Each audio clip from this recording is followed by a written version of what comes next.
and phytonutrients, plant nutrients, basically. So in relation to when you're growing food, there's still a lot of unknowns. But there are several steps that you can take from fork in the ground or from container that you plant to fork on the plate.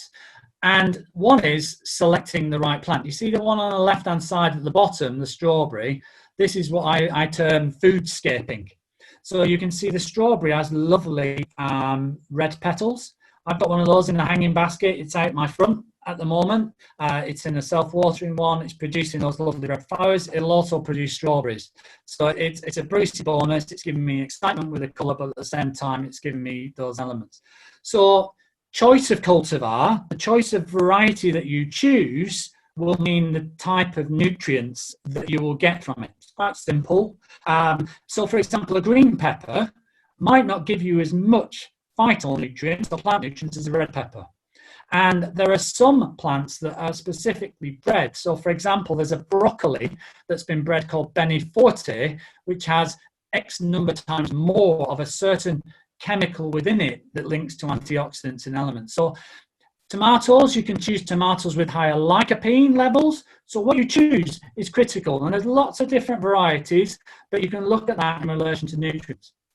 Still more work to do from a domestic garden perspective and in a container growing. The next one is then planting and growing. So you can manipulate plants. So tomato, for example, if you drought it slightly, it will stress it, which means it will produce more of the flavour. You have to be careful you don't crack the things, but again, in this instance, on watering, less is more, and you can get more nutrients out. So how you grow can manipulate the plant.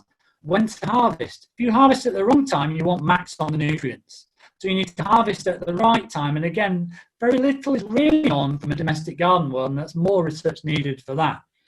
Then you move on to, you've looked at harvesting, storage. So most people put tomatoes in the fridge and apples on the top in the room, swap it around. Apples should be in the fridge, tomatoes should be on the top, because the challenge with those is that they actually reserve nutrients better if they're stored in that way. So broccoli, for example, one reason why broccoli in supermarkets is wrapped in cling film is because they want to hold on to the nutrients. Because if you unwrap that cling film, they lose the nutrients. That's why they wrap them in the plastic element. Many ways to keep that. However, if you grow broccoli in a tub and you harvest it immediately from your garden, you're going to get those nutrients in a second. Now, if you get that broccoli and then you cook it by boiling it, you leach all the nutrients out. So you spent all that time, you've selected, you've done all of these different things, so you can either gain your nutrients or optimize your nutrients or lose them throughout the time in relation to doing that. Still a lot of work, and I'm looking to try and get a fellowship, 5-year fellowship student, looking for sponsorship to try and work out some of those things in the domestic